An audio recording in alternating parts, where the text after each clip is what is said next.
Democrática 75 años. Y bueno, nadie mejor que un Carlos Andrés para hablar de Acción Democrática, ¿verdad? Así es, 75 años. 75 años de Vamos a hablar lucha. de qué tiene de bueno, de malo y de feo Acción Democrática en su historia. Mira, yo creo que es mejor hablar de lo bueno, ¿no? Ciertamente Claro de todo. es de todo, pero bueno. Pero vamos a hablar de la historia de, por hoy supuesto.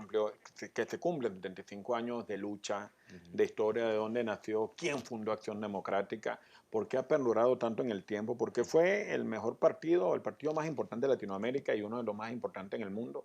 Yo creo que de esto deberíamos hablar y bueno, ciertamente tiene algunas críticas, discutir la crítica para no volver a cometer los errores y llevar a siempre adelante.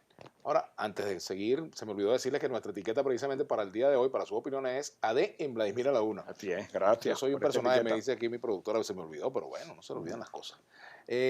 Hablando de la historia precisamente, más allá de entrar en la etapa crítica de la vida de Acción Democrática, que fue, digamos, los últimos años del llamado putofismo, es bueno un poco hablar, porque tú como militante de Acción Democrática, joven, pero que conoce su historia, es bueno hablar de lo que significó para el país el nacimiento de una fuerza como AD.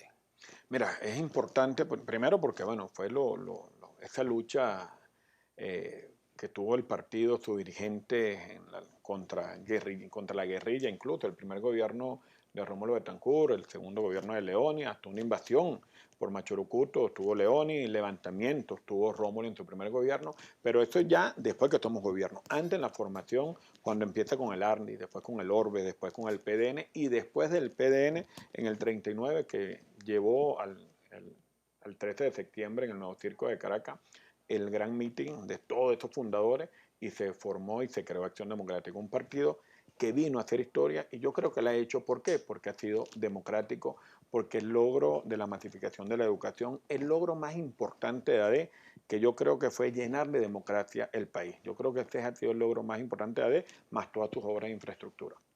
Ahora, AD tuvo figuras muy importantes en su historia. Bueno, por supuesto Rómulo Betancourt, que fue su fundador, pero AD tuvo a Rómulo Gallegos, Andrés Eloy Blanco, Alberto Carnevali, tuvo Luis Beltrán Prieto Figueroa, bueno, y Pinto Salinas, por ejemplo, que fue Tú sabes que en estos días, bueno, hace como entre otros, ¿no? hace unos años atrás, yo vi un gran amigo, un poeta de la Revolución, que yo admiro mucho, y le pregunté, le dije que cuál era el legado de Chávez, el presidente Chávez, que cuál él cree que es el legado. ¿El poeta de la Revolución, Tarek William Sapp? No, el poeta Gustavo Pereira. Ah, Gustavo Pereira.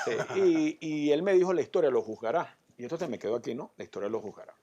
Cuando vemos el nacimiento de Acción Democrática y vemos un Rómulo Betancourt, que decimos, bueno, ¿con quién comparamos a Rómulo? Con el presidente Chávez. Cuando vemos un Rómulo Gallego, ¿con quién lo comparamos? ¿Con qué escritor insigne lo comparamos del chavismo? Cuando vemos por ejemplo, un Andrés Eloy Blanco, un poeta, ¿con quién lo comparamos? Cuando vemos un Luis Beltrán Pietro Figueroa, ¿con quién lo comparamos? O sea, AD fue un partido de personas con un gran talento, personas que realmente se sacrificaron. Cuando tú me dices, mi Carlos Andrés, ¿qué aprendemos de AD? Tenemos que aprender a sacrificarnos como ellos. Tenemos que aprender a cada día a ser más grandes y construir una Venezuela más amplia.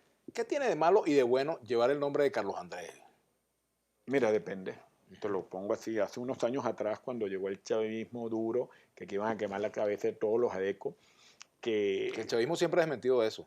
No, el presidente Chávez lo dijo, incluso en un meeting en la Avenida Libertador, si mal no recuerdo. Fue un montaje, que era un montaje. Pero en todo caso... Bueno, no sé, pero bueno. En todo caso, sí, pero vamos a hablar de... dijo, ¿no? Pero cuando tú llegabas a una institución de gobierno y, mira, Carlos Andrés, la gente, ¿sabes?, se alarmaba. Ciertamente aquí hubo una división muy grande, y esto no puede volver a pasar aquí. El hecho de que mañana que el chavismo pase, el oficialismo, el PSUV pase a oposición, tenemos que respetar esa oposición y tenemos que darle oportunidades a todo el mundo por igual. No puede ser que si que no militaba en el PSUV no pueda tener trabajo. Nosotros nos la vimos muy feo. Nosotros, bueno, mi casa la allanaron y cuando tú ves la orden de allanamiento, ves que la orden de allanamiento era por armas de fuego y droga. En mi casa somos 4 hermanos de una familia que todos nos conocen en Anzoátegui y todos nos conocen en Barcelona. Nunca, ni siquiera fuimos cigarros, nunca hemos tenido nada que ver con armas, nunca hemos tenido nada que ver con droga. Y las armas, bueno, mi hermano que practicaba tiro de combate, pero nada del otro mundo, pues nada con venta o tráfico de armas. Entonces cuando tú te sientes perseguido cuando tú sientes que los errores de este gobierno, uno reflexiona y dice, bueno, ¿hacia dónde llevamos Venezuela? ¿Qué debemos hacer con Venezuela?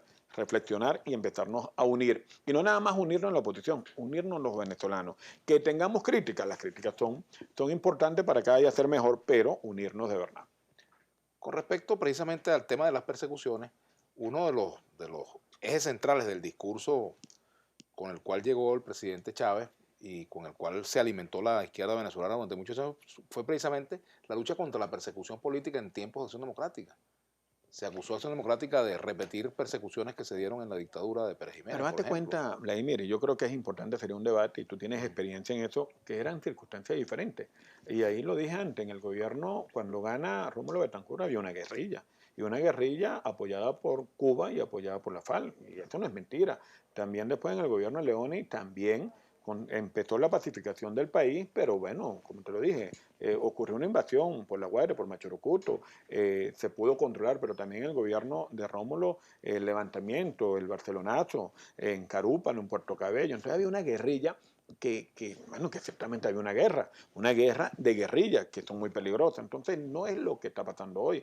Hoy hay una persecución distinta. Hoy, si algo que nosotros nos enseñaron en estos 40 años de mal llamada Cuarta República o de la etapa democrática, así lo llamo yo, es hacer pacífico, a que todo se resolviera por elecciones, a que realmente Acción Democrática y los partidos que después nacieron, bueno, la vía siempre ha sido la democrática, nunca hemos hecho ningún alzamiento, nunca hemos llevado un golpe de Estado. Aquí quien se ha hecho golpe de Estado es el mismo presidente Chávez, que lo intentó en una oportunidad. Ahora, fíjate, en este país, yo no voy a decir que todo el mundo, porque no sería justo decir que todo el mundo ha conspirado, pero en este país mucha gente ha conspirado, fíjate, hasta los adecos conspiraron, fíjate qué cosa tan curiosa es la historia de Venezuela, que AD se junta con un grupo de militares para derrocar al presidente Medina, y luego esos mismos militares que acompañaron a AD en el derrocamiento, Claro, en la llamada Revolución de Octubre, fueron los que le dieron el palo a la lámpara, ¿no?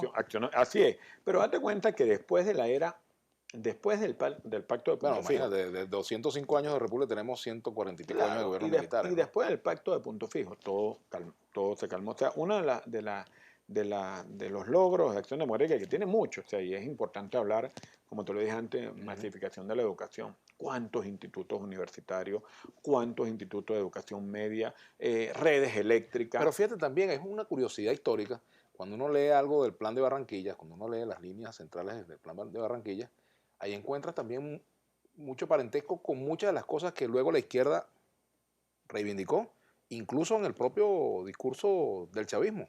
Hay vasos comunicantes. Pero ¿no? es que yo siempre digo que nos robaron las banderas y muchos de los representantes de AD dejaron que se robaran las banderas. Es que no lo vea por lo que dijo el presidente Chávez cuando ganó. El presidente Chávez dijo que de 19 ministerios le iba a bajar a 9. Y eso es cierto. El presidente Chávez dijo que iba a acabar la corrupción, que se iba a acabar la burocracia. Y lamentablemente fracasó en todo lo que dijo. En la ideología de Acción Democrática y en ese pacto de Punto Fijo que se hizo, yo creo que tiene sus críticas, pero yo creo que fue más bueno que malo, porque perduró en el tiempo y logró la pacificación del país y logró que existiera un entendimiento. Por ejemplo, si tú eras el presidente y yo soy oposición, la Contraloría en la Asamblea Nacional, en el Parlamento, era de la oposición, no importa que tuviese o no mayoría. Eso es importante porque tú como gobierno necesitas un órgano contralor. Entonces, ese equilibrio en poderes es importante. Hoy en día no lo hay. Hoy todos los poderes, menos la Asamblea Nacional, está subordinado al partido de gobierno. Tenemos que hacer una pausa. Por supuesto vamos a hablar de temas de actualidad, pero siempre pues, es interesante hablar de la historia porque hay muchas comparaciones que se pueden hacer Claro. y sacar algunas y de lecciones. La historia aprender también. Y a mí me gustaría saber si tú encuentras algunas semejanzas entre el Partido de Acción Democrática y el Partido Socialista Unido de Venezuela. Eso lo vamos a hablar regreso. Claro. Ya venimos con Carlos Andrés Michelangelo y nuestra etiqueta en el día de hoy, AD en Vladimir a la Una. Ay, se me olvidó decirles, mañana va a ser Vladimir y Ernesto en Vladimir a la Una. Dos Villegas aquí en Vladimir a la Una por Globovisión. Así que vamos a la pausa, ya venimos.